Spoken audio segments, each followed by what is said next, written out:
often think business owners wear multiple hats in their business. As you reach a certain stage of your business development or your growth in your business, there's going to be one or two primary hats that you're going to always wear. The hats that I'm referring to is the CEO hat, the hat of the artist, and the hat of the scientist.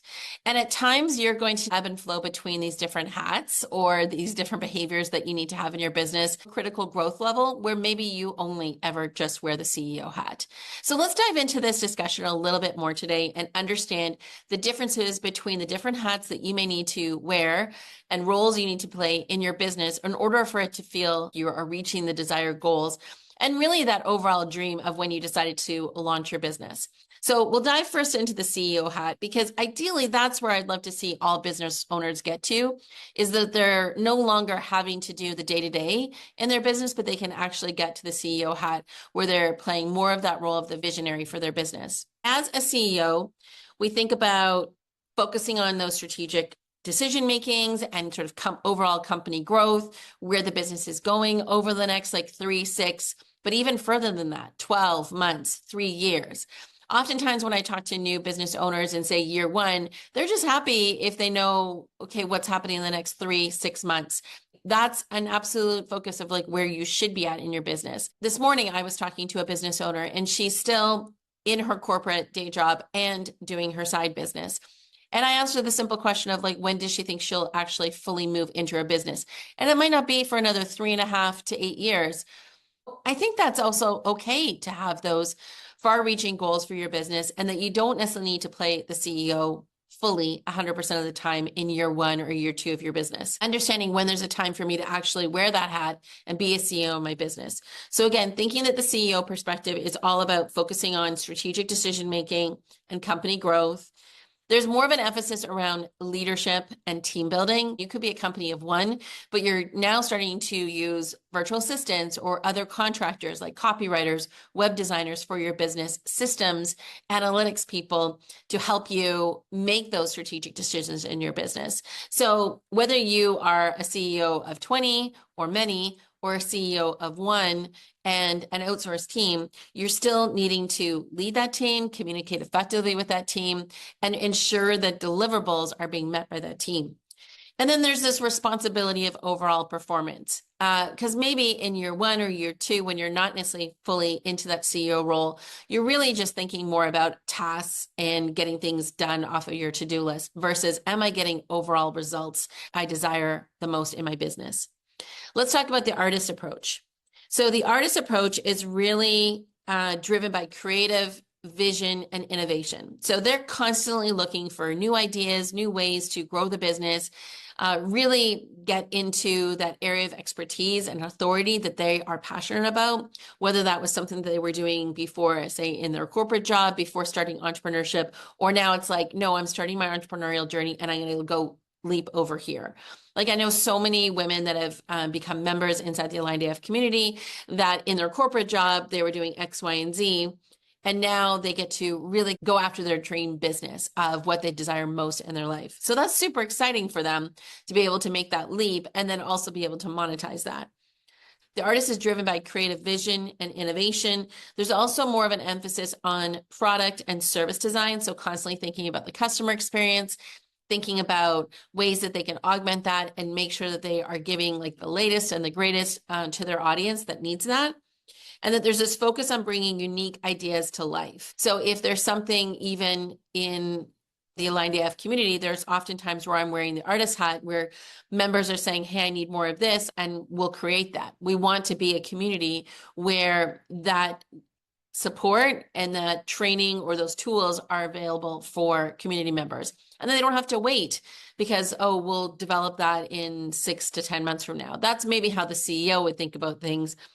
But the artist is always thinking about creative decision-making, creative innovation, creative vision, stretching ideas further.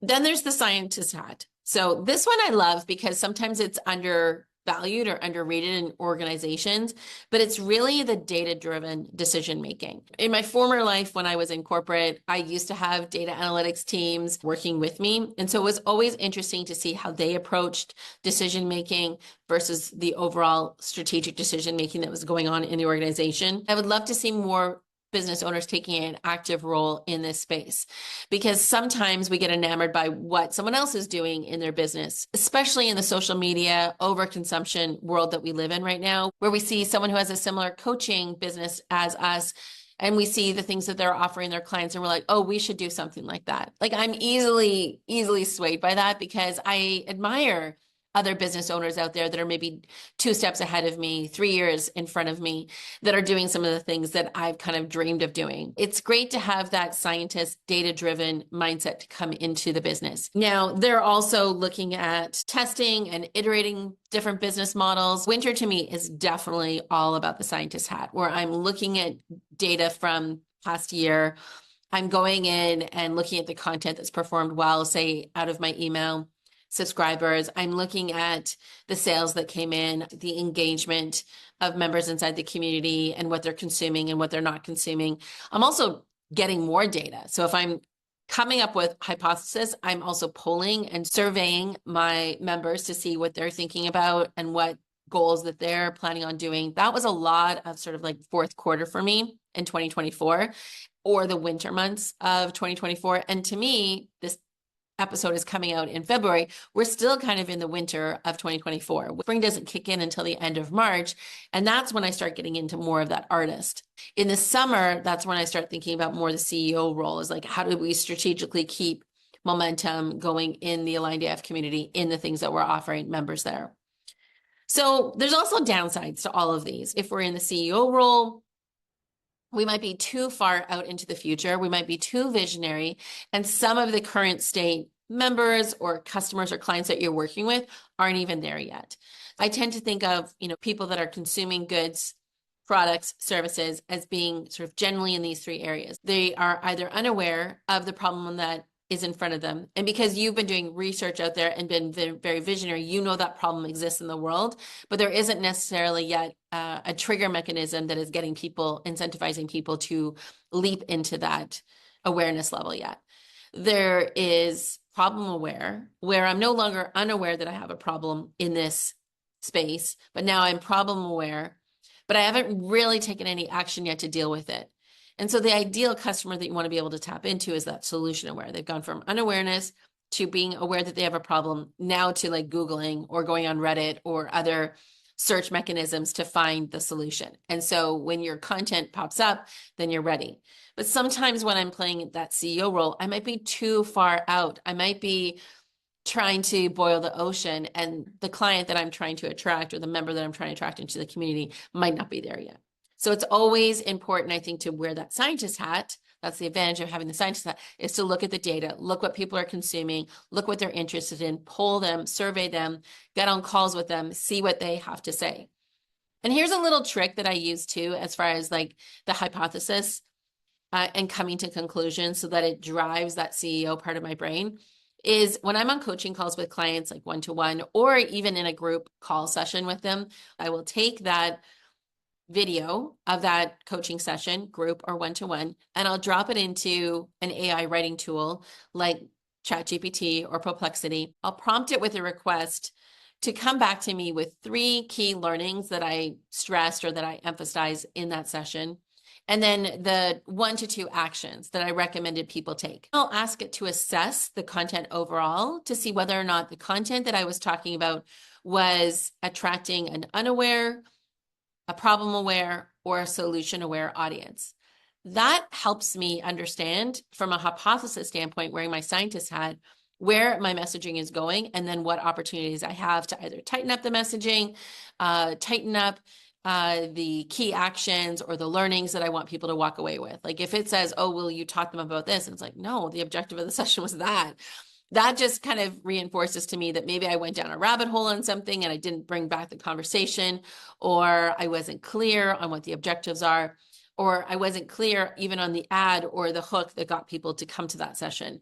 And so that just instructs me to be a little bit more conscious of what I'm putting out there in the world. So the CEO sometimes, I want to say that they're dialed in, but let's face it, I've worked for big organizations where we've had 5,000, 20,000 employees. And I don't want to say the CEO is out of touch. They rely so heavily on data. They rely so heavily on their team to basically say, this is what's going on in the organization, or this is what's going on in our marketplace or with our customers. And therefore, this is where you should be making decisions. Some CEOs just shoot from the hip though. So they don't have a lot of data, but that's where I'm like, put the scientist hat on sometimes. Okay, and let's talk about the artist. So there are great things that we talked about with the artist approach. As a business owner, again, you're in that constant state of creating vision and innovation and design and products and services that are going to tap into your customer. You probably love talking to customers. You love to hear about their experience, and you just love to respond to them. Now, a boundaries coach that I know of might say, hey, you don't have any boundaries, but that's the beauty of being an artist is you don't have to, right? Like, here's my canvas, here's my paintbrush, let's go. Let's explore, let's create. And it's so rewarding for some people to be in that space. I love it because I tend to be more of a generator and I love to create things. So people that want to be in my community need to know that I love to create and I love to respond to their questions. One of my core values is learning and curiosity. So if I don't know something in my business, I'm going to bet that you don't know either. I'll still ask you, hey, is this an opportunity for you? And if like 5 or more people, I don't necessarily need to have consensus. I'm like, go, let's create something with this.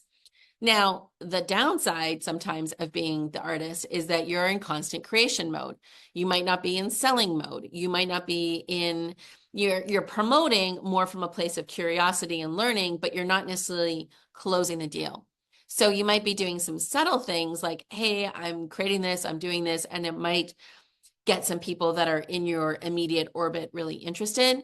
But for the people that need more of the hard sell, the structured approach, the, give me the facts on like what I'm signing up for, they need that CEO or they need the scientist to come in and be able to say data-driven decision-making here, or vision and clear decision-making here, so that people can take the next step, i.e. your customers can buy from you. So that's my caution around the artist, is that you're in that continual loop of creation and that sometimes you miss the opportunity to actually sell and drive your business forward. And then the scientist. Okay, so the scientists, I love them. I love looking at the data, but sometimes, because I tend to be more of the CEO or the artist, I will gloss over the data. I'll be like, you know what? I'm not too concerned if this is profitable. Sometimes my bookkeeper, my accountant might say to me, are you turning a profit on this? No, we'll worry about that later. Because I'm very much in the generating mode, right? I'm very much in the giving mode. So I need to have people on my team that can really help me in that space, help me rein in a little bit, ask me the basic questions about what's in it for me. You might be there too, right? So that's the downside, not having a scientist on your team or not having that scientist approach. But for the scientists that are all out there, here's one of the caution points that you need to be aware of, is that you might be mired too much in the data that you're not taking action. You're not making decisions that are critical in your business. You're not taking risks because you're like, oh, the numbers are telling me not to, versus what is your core telling you, right? What is your gut instinct telling you? And you might also be relying too much on the numbers to actually get into creation mode, to actually tap into the customer, the end user of what you're trying to create. So whenever my team, when I was in corporate, would come to me with like a hunch or an idea or a conclusion on something, I'm like, did you ask these people? What do you mean? Okay, well, if we're going to take something off the menu or we're no longer going to do X, Y, and Z product, did you actually ask the customer? Or are you just looking at sales and gross margin, these key drivers in the business and the analytics that support them, but are you also tapping into the customer? Because maybe there's something that we're not missing, like that we're missing in the numbers. And the numbers, so this is like the difference between qualitative and quantitative data sources, is we want the quantitative, the numbers, the spreadsheets, et cetera, but the qualitative is really where the artist comes in. So as a scientist, you need to have a little bit of that artistry in there to really understand what's the product, who's the customer, what did we sign up for as far as that commitment, and is it worth it to us to look at the numbers from that perspective? Not necessarily from a bias point of view, but we all have biases as human beings, but really thinking about that. Okay, so pluses and minuses to all those different approaches. And what I'd love for you to do when you take away anything from this session today is to really think about yourself. Like, where are you in one of those areas? Do you tend to lean more towards the CEO? Do you tend to lean more towards the artist? And do you tend to lean more towards the scientist? Once you've concluded that and you know sort of the strengths and also some of those vulnerable weak spots that you may have, then I think it's also about, well, what in your business right now is helping you support the best of yourself, right? The strongest part of yourself. If you tend to be more of the CEO, then I would say, okay, so how is your business model and your offers reflective of you being a CEO? If I was to kind of just wrap up that introduction to the CEO, the artist, and the scientist hats that you need to wear in your business, is being aware of which one you tend to lean more towards. Where is your strength in? If you tend to be more the CEO, how can you bring in more of the artist hat? How can you bring in more of the scientist hat? And maybe it's something that you need to schedule.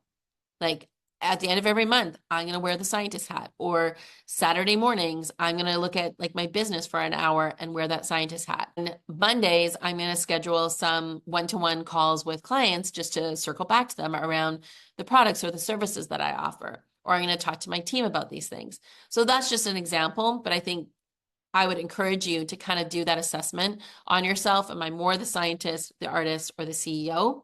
And not that one is better than the other. It's just being aware of where your strengths tend to gravitate towards.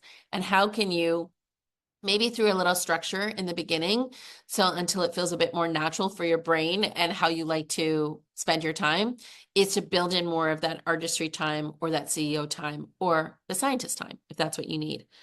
Now, what I want us to look at is, if you have a tendency as your strength to be more the CEO, the artist, or the scientist, what type of business models are great for your business? Because oftentimes I hear people going, well, I had a former coach that told me to do this, but it just doesn't feel natural for me. Well, obviously, because we all have our strengths, and we can try and put square peg and round hole, but it's never going to feel great. And I remember getting coaching from some past business coaches about doing things like that. And there'd be assessments made about, well, you're just adverse to making money, or you've got this fear of rejection or a fear of failure. Before you write me off the planet, just know that my strength is more gravitated towards this. And how can I design a business model that's more aligned with my strengths? So here's a couple of things to think about. If you're a CEO, you'll probably notice this in your business where you have a business model that is like geared towards more like scalability. Like, you have goals of like getting to 7 figures, getting to 8 figures, having a team of people. Like, you would love to have full-time employees on your team. You want to coach and you want to manage people. Maybe you've got a consulting business and you could see yourself bringing in other consultants, like an agency model, to help service your clients. Like, you are far reaching as far as you want to go, and you're wearing that CEO hat. That's awesome. That's probably a really great business for you. The artist could be focused more on high value offerings. Now, high value doesn't necessarily mean high ticket, just for clarification, but it could mean high value offerings. Like, you are going to be in constant curation mode, creating things that are going to be available for your clients as soon as they need them. And obviously those clients that are just like uber excited to get those new things from you, like you think about the new Apple release, like we used to get all jazzed about it, lineups out the block. Your own business, as far as the artist, is that you could be probably focused on unique high value offerings. And then the scientist, what probably feels really good for you as far as your business, is those data-driven iterative business models, where it's like, I'm going to do this first and see if I get a result that I'm thinking about. And then I'm going to try this and see if I get a result. And then I'll build towards this and see if I get a result. So you've got, again, ideas that you want to generate. Doesn't necessarily mean that you're not an idea maker or a risk taker. It's just that you want to prove out that model before you take on something else. And that's a great place to be in. Let's talk a little bit about what your offers could be. So we've talked about what hats you primarily wear in your business: the CEO, the artist, the scientist. We talked about business models that might be more suitable or beneficial for you. And then let's talk about offers. So a CEO might have a range of products and services that they get to manage through their team. Now, I know of some CEOs, and again, you might be thinking CEOs of like billion-dollar companies like Apple, Google, Amazon, etc. I'm thinking about a CEO that's just gotten to $1 million in annual revenue. She reported at the beginning of this year that she was at $1 million. She brought home about $250,000. paying herself as that CEO. And the rest of it went to ad costs, operations of her business, team members, and she has like 4 or 5 team members, part-time, full-time, contract, etc., and some agency work. So it was great to kind of see that allocation of where her money went for those $1 million. And to me, that is like when she's talking that way, she's talking like a CEO. She's talking about her products, her services, like when I, launch this more, if I extended this, it's going to bring in this type of revenue for me. I can pay for an additional person coming on my team. She's thinking about where she brings in offers and how many people she's going to need to do that offer. Versus an artist could be looking at very high-end, personalized experiences. So it could be one-to-one coaching, it could be a mastermind, could be retreats, something again that they can own, they can curate, they've got all their sort of fingers in the pot. Doesn't necessarily mean that they're not going to bring in some people to help them out, like the CEO, but it does mean that they want to be really controlling that product and that customer experience. And so they want to be hands-on to it. So they might not have a full offer suite. They may have 1 or 2, that signature offer that feels really great for them. The scientists might offer data-backed solutions with measurable outcomes. Like, we're going to work on this for 3 months. It's going to do this for your business. It's going to do this for your life, for your health, your wellness, and it's going to be always data-driven. Now, the caution point around some of these things that I think we see in the online space right now is just making sure that you're still compliant with whatever standards of the platform that you're using. Meta right now might not show your ads if you're saying, I can get you 10 pounds lighter or $10,000 a month, if you don't have the data to back it up. But a scientist would. That's the cool thing about it. The artist might just throw that out there. The CEO would be like, my team will figure that out if people have questions. But the scientist would actually have charts, graphs showing, I did actually get these 20 clients to lose 10 pounds. I did actually get these 20 clients to gain another $10,000 a month in revenue. Here's their testimonies. Here's the graphs. So the scientist is going to have those measurable outcomes. And that's what their offer is going to be about. It's going to be about a transformation to an end offer result. Think about it from that perspective as far as what you're offering and what feels good for you based off of, I wear more of the CEO hat, the artist hat, or the scientist hat. Now, structuring your work can also play into the different hats that you wear too. If you tend to be more of that CEO when it comes to decision-making or taking risks in your business, but you have got an offer in your business that is very high-end, personalized, like an artist would be designing it, you're going to have to think about different types of work and different types of routines that you need to bring into your everyday. So a CEO typically would love more strategic meetings, team management, long-term planning type conversations. That's what they'll tend to gravitate towards. Versus an artist tends to love the creative sessions, the brainstormings, the client interactions. They're going to want to survey their clients. They're going to want to talk to their clients and then create all those amazing tools or templates or swipe files that they know their clients could benefit from. And then there's the scientist that relies more on those data analytics, the experimentation, the regular review of metrics. They may even love just working on their own to be able to analyze that data. And so I think that's something to think about in your work routines, is that if you've created, you tend to be more of the scientist, but you've created more of that unique, high personalized touch experience, you're going to need to balance between looking at the data and then looking at those creative sessions and the client interactions. You're going to have to put those things into play, and that might be part of the routines that you do. Or again, it might be looking at, this routine needs to be in my business, and it's not necessarily a strength of mine. It's not necessarily something that I just naturally do. So it always feels like a monstrous task on my to-do list. Look for ways to optimize it through technology and automations and different systems that you could put in place. Maybe this is an opportunity to outsource to an agency or a contractor, or to bring on somebody part-time or full-time into your business to take care of it for you. So thinking about it from that standpoint. So do you approach your business as a CEO, as an artist, as a scientist? And also understand too that there might be different timelines. Maybe from the early days in your business, you come at it as an artist.